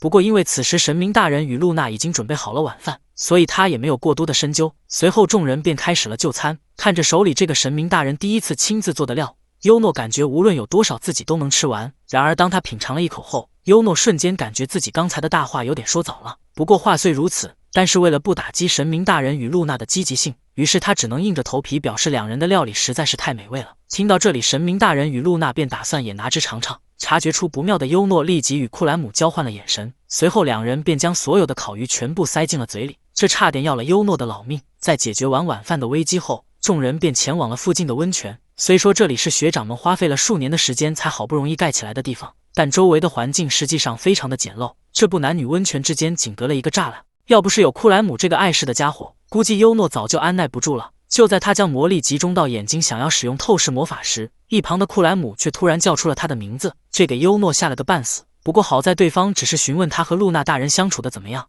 对于这一点优诺表示从还没有被解雇，这一点看来相处的应该还算可以。听到这里，库莱姆也随即表达了羡慕之情，与此同时他也为自己没能成为露娜的骑士而感到后悔。听到这里，优诺便询问他是不是喜欢露娜，然而得到的回复却是我也说不清楚，不过我认为这份感情是由憧憬产生的，无论如何都想要让那位大人认同自己的实力，这是他从小的目标以及梦想。因此有件事他必须要确认一下，那就是优诺你为什么要扮演无能？然而得到的回复却是为什么你会这么想？听到这里，库莱姆立即让他解释关于圣域结界的事情。对于这一点，优诺则表示我之前不是已经说过了吗？是临行前特意请教爱丽丝让他演示给自己看的。然而话音刚落，库莱姆便表示圣域结界可是上位魔法，被称为无能的你是不可能仅仅只看了一眼便学会的存在。实际上在同年级里能够使出这一魔法的也只有爱丽丝一人。听到这里，优诺才终于恍然大悟，为什么爱丽丝当时会露出那种表情。就在他还在为此而思考时，库莱姆则再次询问他为什么要装出一副无能的样子。然而得到的回复却是我既没有想要扮演无能，也没有要隐藏实力的打算，我只是因为害怕无法控制自身的力量而伤害到身边的人，所以一直以来我都在刻意抑制这份力量。但是现在不一样了，自从与神明大人相遇后，我便找到了目标，我想为他使用这份力量，让女神雅典娜成为最高神，这便是我所决定的道路。优诺的一番话语虽然让库莱姆有些吃惊，但是很快他便表示原来如此，那么你也和我一样有了想要去努力的理由。既然如此的话，伴随着这句话的结束，库莱姆突然站起了身来，这给优诺整的那是一脸问号。就在他想要询问对方想要干什么时，库莱姆却突然一脸认真地对其说道：优诺，我有件事想要拜托你一下，和我来一次吧。眼前的一幕让优诺瞬间起了杀心，他没想到对方居然会提出想要和自己来一次的要求。就在他以为对方要强人所难时，库莱姆却说出了决斗二字，他想和露娜大人认可的骑士进行一场战斗。不过为了不让其他人知道，两人便约定晚些时候再进行决斗。虽然库莱姆的入学成绩仅次于首席的爱丽丝，但是他的实力一定比不上弗雷姆家的管家克劳德。说实话，这场战斗对他来说根本没有什么意义，但即便如此，优诺还是认为自己必须要正面回应库莱姆才行。想到这里，优诺便打算在决斗之前小睡一会。然而当他转过身后，神明大人那稚嫩的脸蛋也瞬间映入了他的眼帘。为了不犯错误，于是优诺便主动翻过了身去。然而没成想另外一边的杀伤力更大，这让优诺瞬间不淡定了。为了冷静下来，优诺甚至开始了自我催眠，表示自己以前经常和姐姐睡在一起，所以这种场面应该难不倒自己。不过话虽如此，但是为什么女孩子身上的气味会这么的好闻？想到这里，优诺便不由自主地再次望向了露娜。与此同时，他感觉既然对方已经睡着了，那么过去闻一下味道应该不会被发现吧。想到这里，他便猛然起身。然而再三思虑后，最终优诺还是没敢下手，拿起长枪便打算先去约定的地方冷静一下。然而就在此时，突然一个熟悉的声音传入了他的耳中：你要去哪里？听到这里，优诺也只能一脸心虚的表示稍微有点事。对于这一回答，露娜并没有过多的追问，再说了一句早点回来后，他便继续睡起了觉来。看到这里，优诺瞬间庆幸起了自己刚才没有做出一些出格的事情。在离开营地后，优诺很快便来到了约定的地方，然而他却发现库兰姆竟然比他还早。在寒暄了几句后，库兰姆便表示让我们开始吧。听到这里，优诺立即询问他胜负的条件是什么，然而得到的回复却是先认输的人就算是败北。在表示完没有问题后，优诺便提醒库兰姆自己很强。听到这里，对方也立即回道：我想也是，但是不知为何，我对此却非常的期待。伴随着这句话的结束，两人的比试也正式开始。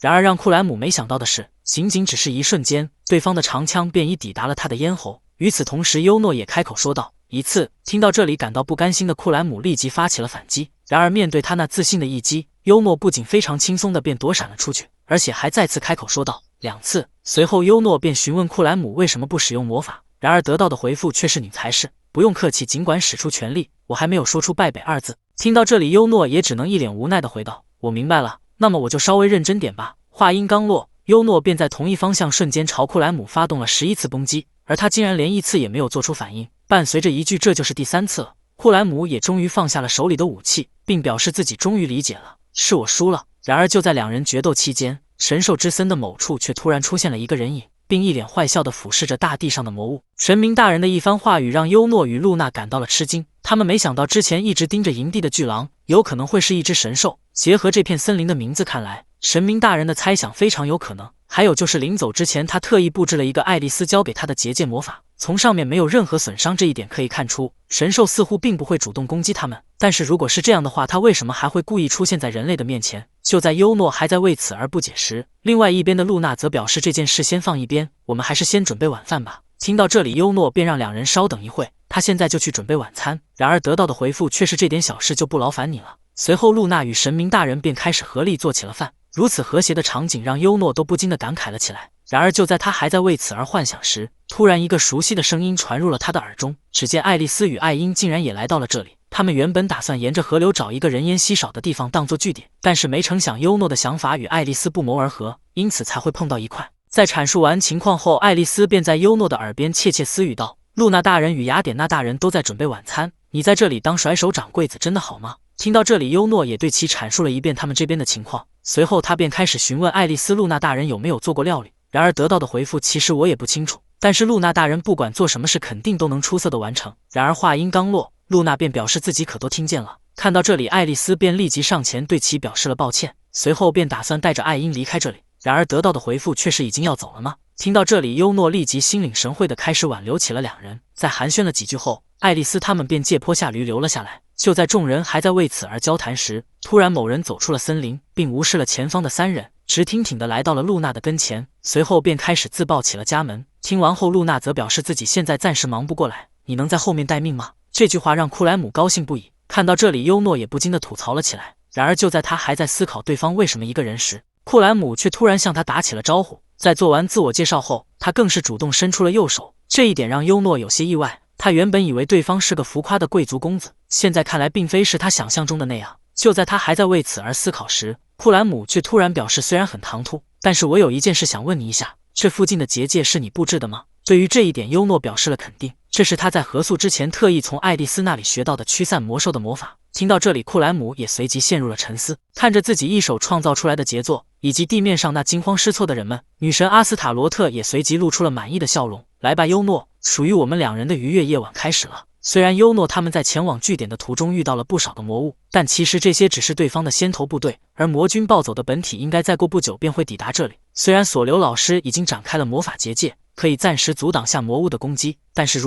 然而还没等他把话说完，神兽之森的上空便突然传出了一声轰鸣，紧接着整片森林都被其照成了白昼。造成这一异象的正是神明之间的纷争。面对如此粗鲁的问候方式，女神阿斯塔罗特也随即对其调侃道：好久不见啊，森林的主人，神狼兽大人，最近过得可好啊？然而得到的回复却是对方的愤怒咆哮。紧接着芬里尔便再次对其发起了攻击，虽然他的速度十分的迅捷，但是还是让阿斯塔罗特躲闪了出去。看到这里，神狼兽也随即对其说道：直到你这个家伙出现之前，我过得都还算可以。然而得到的回复却是讨厌了，不要用那种眼神看着我，因为这可是会让我兴奋起来的。与此同时，待在据点里避难的学生们也发现了天空的异变，就在他们还在好奇到底发生了什么时，一个熟悉的声音传入了神明大人与露娜的耳中。只见优诺他们在解决完沿途的魔兽后，终于抵达了据点。看到两人没事，悬在优诺心里的一块大石头也落地了。不过话虽如此，但是此时天空上那金色与自己曾经见过的红色闪光不停地互相冲撞，多少让他还是有些担心。不只是优诺，就连其他学生也想搞清楚那两道光到底是什么。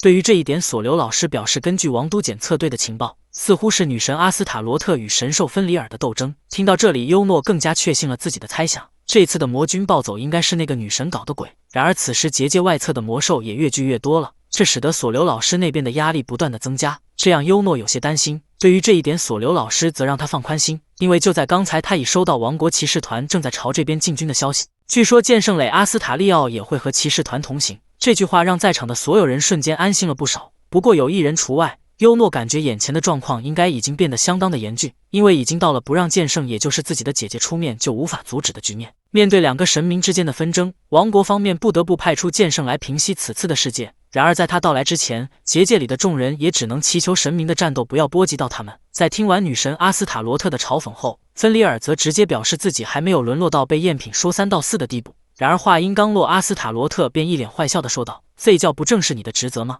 快点打起精神，汪汪叫2声让我听听。”伴随着这句话的结束，阿斯塔罗特也再次对芬里尔发起了攻击。不过虽说他的魔法正中了对方的身体，但是芬里尔还是凭借着那一身厚厚的绒毛，愣是没有受到半点伤害。看到这里，阿斯塔罗特也不禁地吐槽道：“还真是相当的难缠啊！看来你还是有配得上你的外号神参的地方，但是你是阻止不了我了，因为这个世界是靠信仰运作的。神明之间的斗争往往看的是谁能聚集更多的信徒，信仰的多少代表着神力的大小。这种事情，即便是身为野兽的你应该也能理解吧？下面那群人类的声音你也能听得见吗？在他们当中可是没有一个声音支持神兽芬里尔的。”对于这一点，优诺感到了非常不解。然而索留老师则表示这不是理所应当的事情了，因为女神阿斯塔罗特可是英雄神的遗柱。听到这里，优诺也立即反驳道：“可是芬里尔才是这片森林的。”然而话讲到一半，优诺便意识到了不对，女神阿斯塔罗特是从魔王撒旦的手中拯救世界的英雄神，因此周围的人们也会自然而然地认为女神出现在这里是为了阻止引起魔军暴走了芬里尔，还真是厉害，看样一切都在按照你的剧本进行。面对能操控命运的神明，优诺第一次感到了无力，这也使得他陷入了迷茫。说起来，那个时候也是这样的感觉吗？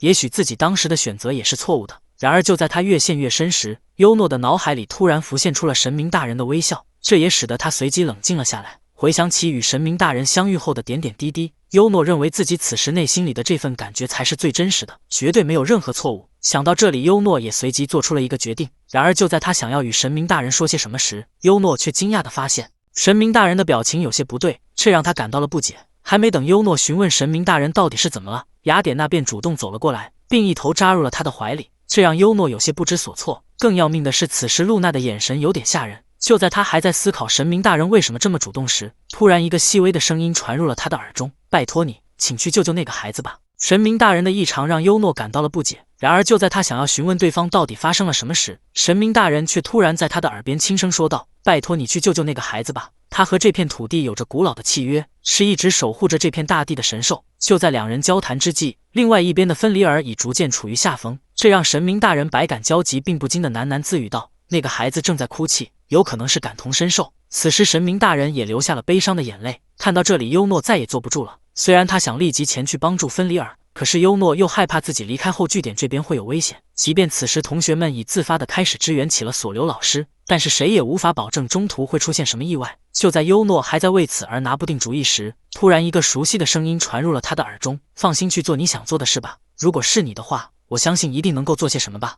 露娜的一番话语让优诺那颗悬而未定的心终于安定了下来。没错，想要度过眼前的危机，最快的方法便是直接解决操控魔物的幕后黑手。看优诺竟真的打算参与神明之间的纷争，感到担心的雅典娜急忙表示不知道自己刚才怎么了，并让优诺不要在意他之前说的那些话。然而得到的回复却是：“神明大人，请你放心，我会让他们停下来的。”听到这里，雅典娜立即向优诺表示了不行，因为神明之间的战斗可不是凡人能够解决的问题。对于这一点，优诺则一脸自信地回道：“我可以的，因为我有神明大人赋予的这份力量，无论是谁，我都绝不会允许他夺走神明大人的微笑，哪怕是能够操控命运的女神也是如此。”想到这里，优诺便独自前往了森林的深处。而此时结界里的众人因为都在关注这场神明之间的厮杀，所以优诺的离开并没有引起很多人的注意。而这场只会出现在神话故事里的场景，自然也引起了王都的注意。他们实在想不明白，身为森林守护神的芬里尔为什么会发疯，将有着光明未来的孩子们牵扯进来，这可不是神明该有的行为。虽然他们不知道他的目的是什么，但是据古典记载，芬里尔是通过吞噬众神来获得力量，最终再用他的大嘴将整个世界吞噬殆尽。实际上，王族以及当权者所信仰的诸神似乎都在暗示着芬里尔有可能会成为他们的威胁。不过不管怎么说，讨伐神兽芬里尔已经成为了板上钉钉的事了。因为他在与拯救了这个世界的英雄神阿斯塔罗特对峙的瞬间，便已经成为了全世界的敌人。就在女神阿斯塔罗特与神兽芬里尔打得如火如荼时，另外一边的结界之内，此时爱丽丝突然找到了露娜，并询问她为什么允许优诺前去。然而得到的回复却是因为阻止她也是白费力气。你不也是这么认为的吗？对于这一点，爱丽丝无法反驳。没错，她并不是没有能力阻止优诺，而是没法阻止，因为这已经是她第二次见到优诺露出那样的表情了。虽然他平时都是一副傻里傻气的模样，但是一旦下定了决心，优诺便会露出那简直可以说是犯规的男子汉表情。第一次是在与神明雅典娜缔结契约的时候，然后是这次。想到这里，爱丽丝也随即望向了雅典娜，并不禁的喃喃自语道：“这次也是吗？”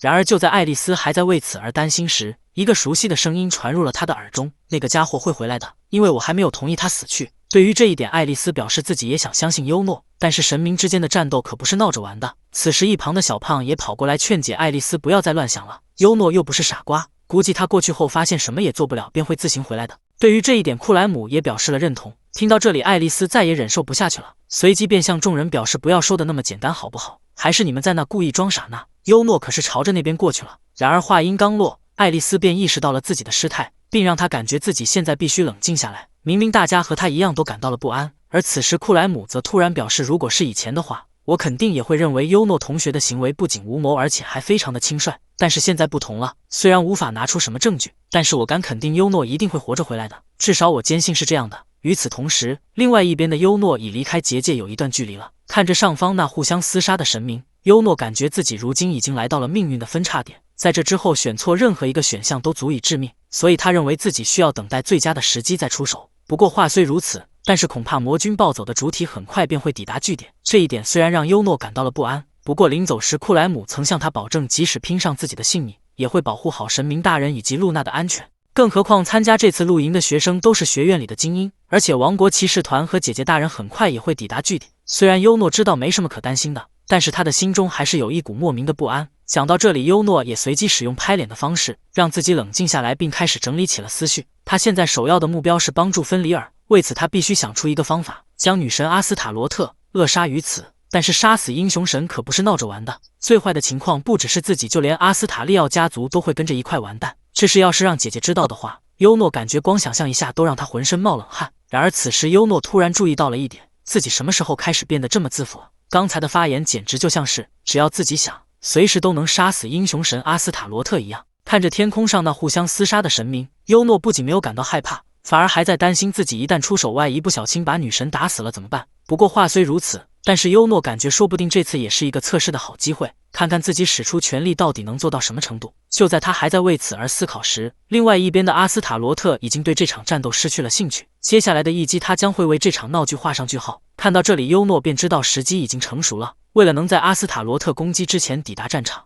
优诺也随即解除了所有的限制，并以最快的速度冲向了两位神明。而被他抑制了多年的魔力在得到释放之后，便犹如脱缰的野马一般开始肆无忌惮地宣泄而出，这也让天空上出现了第三道光芒。如此反常的情况立即引起了王都的注意。为了搞清楚此时神兽之森到底发生了什么，观察员也随即开始对第三个光团进行了魔力测量。然而所得到的结果却让他震惊不已，不只是观察员，就连据点里的众人面对如此荒唐的场面，也是一个个惊讶到说不出话来。不过有一人除外，看着眼前这美轮美奂的蓝色光芒，露娜则一脸开心地表示不愧是我的骑士。而此时阿斯塔罗特也注意到了下方的优诺，随即他便询问对方为什么会出现在这里，然而得到的回复却是一只无情的大蛇。看到这里，急的芬里尔立即让优诺住手，因为他知道与英雄神为敌意味着什么。对于他的劝解，优诺并没有领会，仍然向阿斯塔罗特说道：“女神大人，稍微陪我玩一会吧。”伴随着这句话的结束，蓝色与红色的光芒也同时坠向了大地。为了搞清楚状况，学生们立即询问索留老师上面到底发生了什么。然而得到的回复却是据王都刚才传来的情报来看，虽然对方因为速度太快从而没有看清样貌，但是蓝色光芒所发出的魔力在神兽芬里尔之上，并且似乎能与女神阿斯塔罗特相匹敌。虽然还没有得到确切的证实，但是据王都推测，应该是一名身份未知的神，正在与女神阿斯塔罗特进行接触。索留老师的一番话语让众人十分吃惊，因为倘若真的有第3位神明加入战斗，那么他们此时应该正在见证一个新的神话。而知道情况的爱丽丝他们，此时只能默默地在心中祈祷，希望优诺能五运昌隆，平安归来。然而就在此时，大地却突然开始了震动。与此同时，森林里也传来了嘶吼的声音。听到这里，爱丽丝与索留老师立即意识到，魔君暴走的本体已抵达了结界。眼前的一幕让众人不敢相信，他们没想到竟然有第3位神明加入了战斗。然而让众人更想象不到的是，其实王都侦测到的神明竟是他们一直看不起的优诺。面对这突然的攻击，阿斯塔罗特不仅没有生气，反而还一脸挑逗地对优诺说道：“没想到你这么想见我，不过我也一样。自从那时候起，我就一直在想着你的事，但是没必要这么猴急吧。现在的你应该还有一件必须要做的事吧？要知道，此时魔君暴走的本体可是已经抵达了你们的据点，而除你之外，现场应该也没有其他人能阻止了吧？也正如女神所说的一样，面对数量众多的魔物，仅靠索留老师一人显然不够。为此，爱丽丝也施展出了圣域结界，希望能通过与索留老师的魔法相重叠，从而加强结界的强度。不过，即便如此，但是据点的沦陷也只是时间上的问题，而这一情况优诺当然清楚，所以他才会来这里阻止造成这一切的幕后黑手。对于这一点，女神可不认同，她表示优诺会出现在这里是因为命运的指引。神兽分离而引起的魔君暴走被优诺阿斯塔利奥所阻止，你今晚不仅会因此而成为英雄，更会直接晋升为神，但是你对此却感到了畏惧，所以才会像这样来寻求我的帮助。我说的没错吧？对于这一点，优诺当然知道不是，他明明是为了实现神明大人的愿望才会来到这里，但是不知道为什么，面对女神的胡言乱语，他不仅没有反驳，反而还认同了对方的说法。听到这里，女神也随即褪去了身上的衣服，并表示：“我知道你此时非常的不安，但是已经没有什么可害怕了，因为我会赐予你勇气，你想做什么都可以。现在的我只属于你一人，而今晚也将会成为我们2人永远的秘密。”就在女神以为自己得手时，优诺却突然大喊道：“阿斯塔罗特大人，不好意思，其实我比较喜欢巨乳。”这句话立即让女神一脸问号了起来。还没等她从这种状态下恢复过来，优诺的长枪便已向她袭来。不过女神阿斯塔罗特还是凭借着敏捷的身手躲过了优诺的攻击。看自己的洗脑魔法竟然不起作用，女神也不禁地大笑了起来。太棒了，优诺，你要是不这样的话，那可就太无聊了。虽然我本来也没有那个意思，但是和你正面较量感觉也不坏，这应该也是命运。来吧，优诺，与我跳支舞吧。看着眼前这个全身上下都散发着强烈恶的女人，优诺已经非常确信女神阿斯塔罗特并不是神。想到这里，优诺也随即对其说道：“你究竟是谁？”就在优诺还在与女神对峙之时，另外一边的据点此时的状况却不容乐观。虽然爱丽丝与索留老师一同施展了防御的结界，但是还是有个别魔物时不时的突破2人的防御。为了杜绝这一情况，爱丽丝只能不停地强化圣域结界的强度。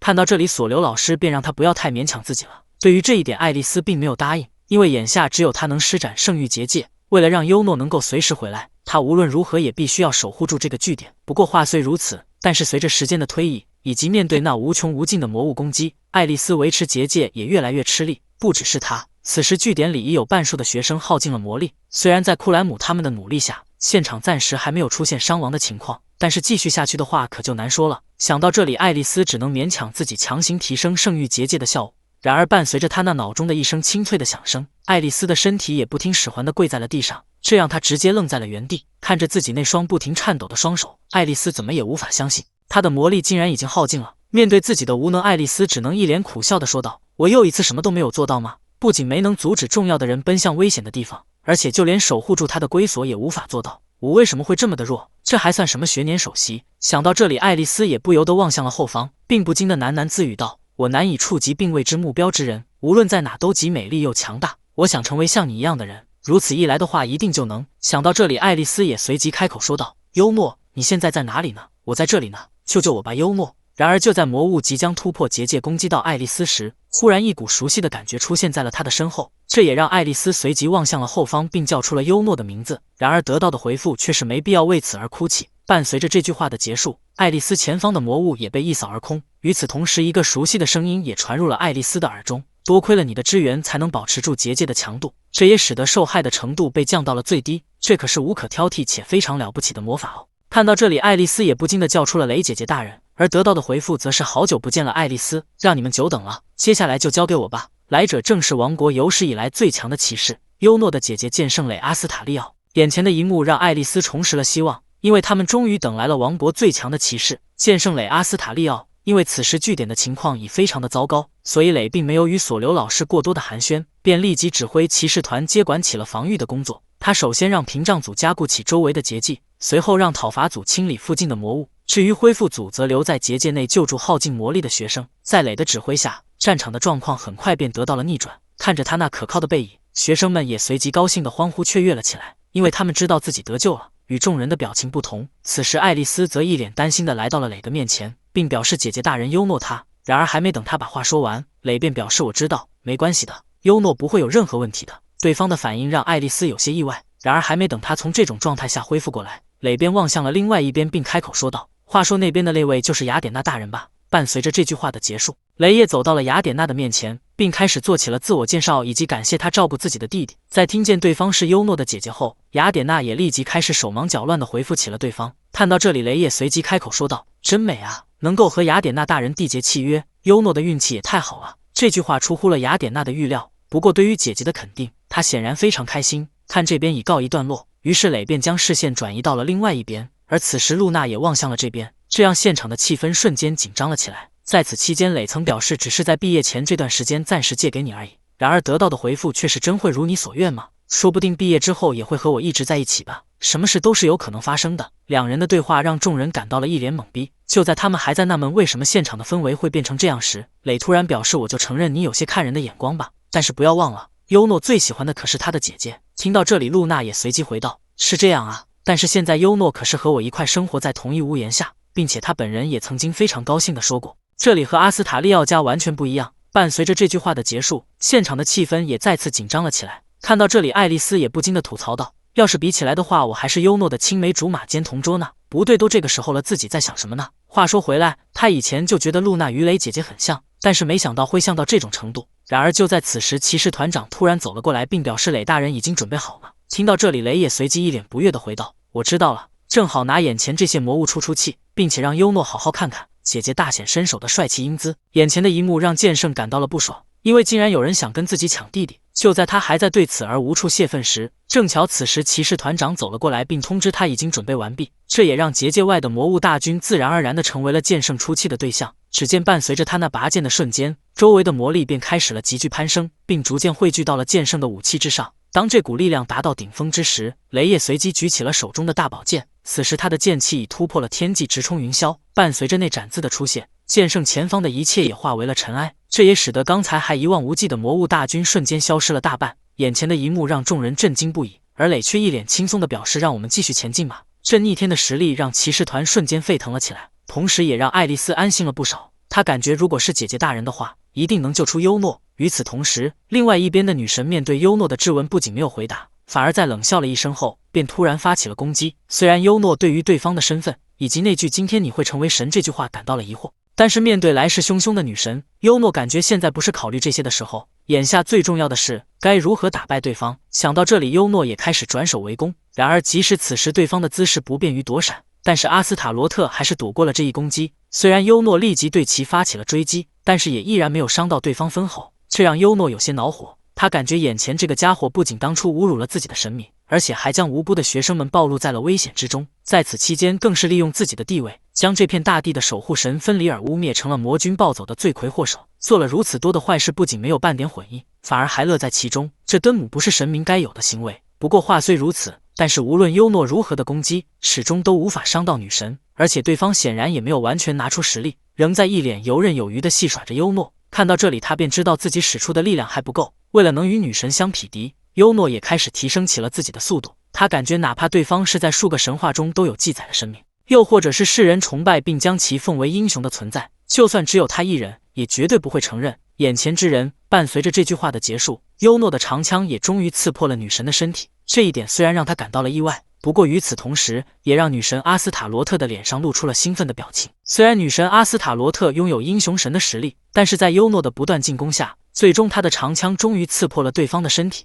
然而对于这一点，女神非但没有生气，反而还露出了一脸兴奋的表情。与她的反应不同，另外一边的芬里尔则非常的担心，他感觉以此时优诺的实力，与女神接触还为时尚早。果不其然，下一秒阿斯塔罗特便一脸挑逗地说道：这一击还蛮不错的，但是你的力量应该还远不止如此。伴随着这句话的结束，优诺也被女神重重地摔飞了出去，直到撞到后方的山体为止，优诺才终于停了下来。然而还没等他从这种状态下恢复过来，女神的攻击便已再次袭来，这也使得优诺只能狼狈地躲闪了出去。看到这里，阿斯塔罗特便一脸失望地说道：“这可不行，这次的事件必须由你来主导才行。”通过刚才的攻击，优诺已意识到了自己现在使出的力量还不足以打败女神，不过他已经大概搞清楚了对方的实力。想到这里，优诺也再次开始提升起了力量，这样并将女神开心不已。太阳还能让我多享受一回。伴随着这句话的结束，两人也再次展开了对战，其产生的余波甚至让周围的一切都为之炸裂。看两人的力量不相伯仲，于是优诺立即对其发起了第二轮攻击。虽然阿斯塔罗特及时的躲闪了出去，但是优诺显然早有准备。只见他立即使用长枪挑起了一块巨大无比的石头，并朝着无法躲闪的女神砸了过去。但是阿斯塔罗特竟不知道用了何种方法，不仅躲过了优诺的攻击，而且还趁着他攻击的间隙，对其发出了一记威力巨大的光波。然而让女神没想到的是，其实优诺刚才是故意露出破绽，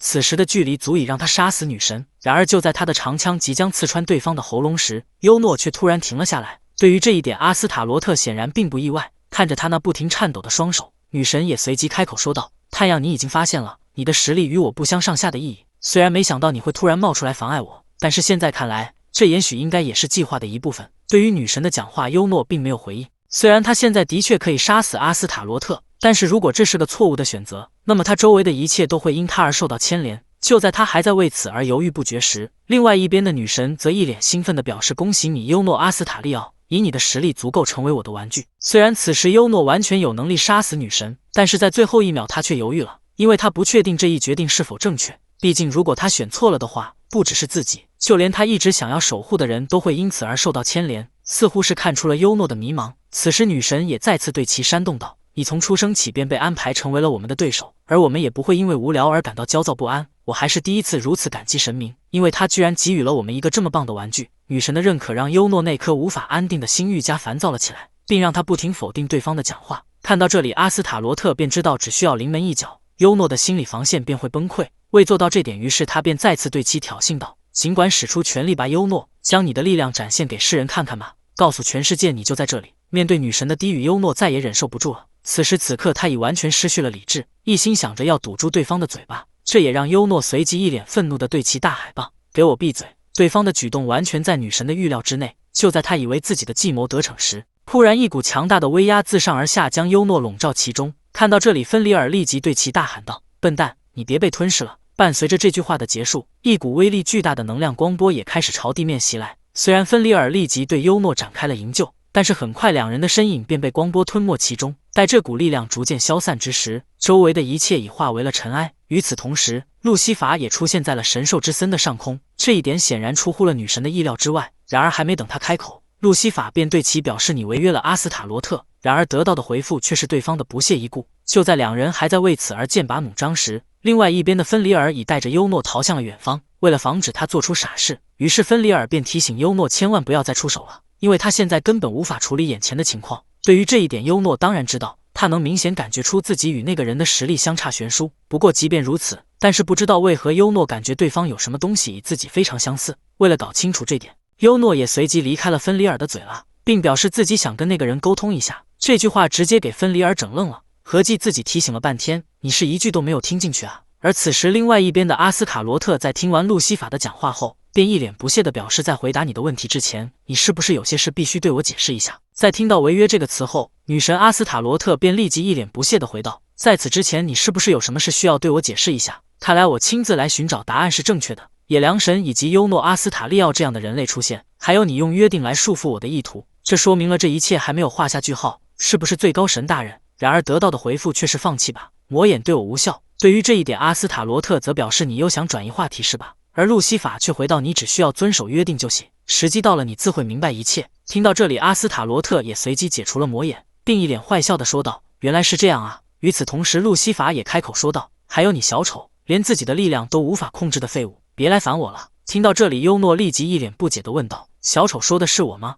然而得到的回复却是一无所知，又被命运操纵。不是小丑又是什么？你只不过是走在早已布置好的棋盘上的一颗小小的棋子罢。听到这里，优诺立即露出了非常震惊的表情。不过很快他便一脸欠揍地表示：“原来如此，所以然后呢？”看到这里，给女神乐的差点抽过去。他表示路西法你装了半天的帅，结果人家根本听不懂。通过两人的对话，优诺也意识到了眼前这个人就是全知全能的最高神。而此时路西法也开口说道：真是个无趣的男人，你是为什么而站在这里？你既没有目标也没有信念，一切都是命运的选择，而你却没有做出任何选择。在你理解这句话之前，你的存在毫无意义，别让我失望了。在讲完这句话后，路西法便对一旁的女神表示我们该走了。听到这里，阿斯塔罗特也只能一脸不舍地说道：那么再见了，优诺，爱上我的话可以随时来找我。伴随着女神的离去，刚才还是狂暴无比的魔物也开始纷纷恢复了理智。虽然路西法刚才的一番话语让优诺感到了一头雾水，但是总之威胁应该已经解除了。然而话音刚落，优诺的背后便冷汗直流了起来，这也让他立即开始向芬里尔道起了歉，并感谢对方刚才对自己施以援手。